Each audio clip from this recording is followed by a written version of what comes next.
guys, again, welcome back to my channel. So today, di-discuss ko sa inyo yung sample computation for the 1-bedroom unit ni Valeron Tower for the month of April 2024. Okay? So before that guys, yung promo for the Valeron Tower this month is 15% down payment with the promo discount na 3.5% na valid lang within this month. Okay? So before anything guys, disclaimer lang, yung price, promo term, and the discount na may di-discuss ko sa video na to is valid nung time na ginagawa ko tong video na to, and possible na magbago siya in the future. Okay?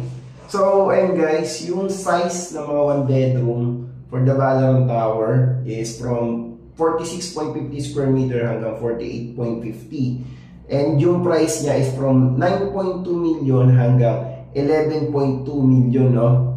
So, ayun guys, yung sample computation na 1-bedroom for the Valeron, ipa-flash ko na lang sa screen and babasahin ko na dito sa may di-discuss ko na sa inyo dito sa laptop ko. Okay? So guys, ginawan ko ng computation itong 1-bedroom na 46.50 square meter worth 9,262,000. Okay? So from 9.2 million, magkakaroon kayo ng promo discount na 3.5% na valid this month of April 2024. Okay? So yung 3.5% ng 9.2 million is 324,107.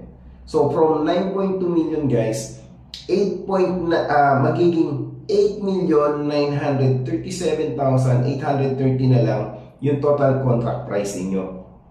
So dito sa 8.9 million guys, kukuhanin yung 15% down payment. Okay? So yung 15% down payment ng 8.9 is 1,340,674.50. Okay?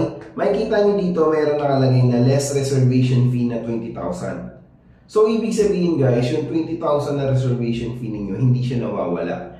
Madededuct siya dun sa may total contract price ninyo. So, from 1,340,000 magiging 1,320,674.50 na lang yung down payment ninyo. And yung 1.3 million na yan guys is madedivide siya in 62 months. Okay? So, ibig sabihin, madedivide siya into 62 months. So, yung magiging monthly amortization nyo na lang is 21,301.20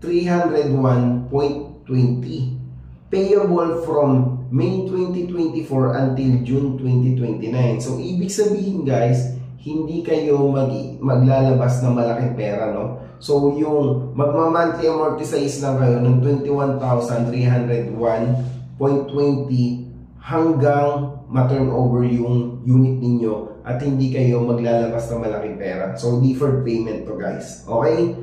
So, syempre, 15% yung down payment ninyo, meron kayong balance na 85%. So, yung 85% ng 8.9 million is 7,597,155.50. So, ang option ninyo para bayaran itong balance nito is through bank financing, cash, or in-house financing, no?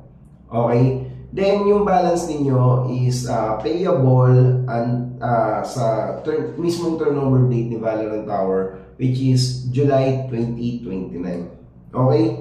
Then, guys, mapapansin niyo dito sa taas, meron dito nakalagay 10.5% closing fees payable in July 2029. Okay, ano nga ba yung closing fees? And saan nanggaling yung 10.5%? Okay? So guys, yung 10.5% is kinuha dito sa 8.9 million, which is ito yung total contract price ng unit niyo after ma-less yung discount. Okay? So yung 10.5% or yung closing fees ng unit na to is 938,479.15. Okay? Ano ba yung closing fees na yan? Okay? So guys, ito yung closing fees, ito yung kadalasan na sinasabi ng mga clients na, James, baka meron pa yung hidden charges or balloon payment, sabihin nyo na. Okay, which is dapat hindi naman siya natatawag na balloon payment or hidden charges kung yung mga ibang agents or developer, dinidiscuss siya before the reservation pa lang. Okay? So guys, yung closing fees, ito yung pagpaprocess ng title papunta sa pangalan ninyo. Okay? So, hiwalay siya dun sa may total contract price. Okay, yung total contract price, yun lang yung presyo ng unit, pero hindi kasama dun yung presyo ng pagta-transfer ng title papunta sa pangalan ninyo. So, yung breakdown ng closing fees nandito sa baba ng computation sa letter C. Okay? So, closing fees. Discovered documentary stamp tax, transfer fees, registration fees, notarial and documentation fees, and other administrative and handling fees in order to transfer title to the buyer's name. Okay? So guys, sa mga aware na sa other developer or nakapag-inquire sa other developer or meron ng mga properties, mapapansin niyo yung closing fees or other charges, iba-iba yung percentage kada developer, no? So, sa iba, yung charge nila for pagta-transfer ng title papunta sa pangalan ninyo is 6.5, 7%, 7.2% ng total contract price. Okay? But, for DMCI guys, 10.5% yung charge ni DMCI for the transfer of title, no? But, yung 10.5% na closing fees ni DMCI guys, may kataasan siya, pero guys, kasi VAT included na siya. While yung sa other developer na 6.5, 7%, 7.2%, meron pa siyang plus 12% na VAT.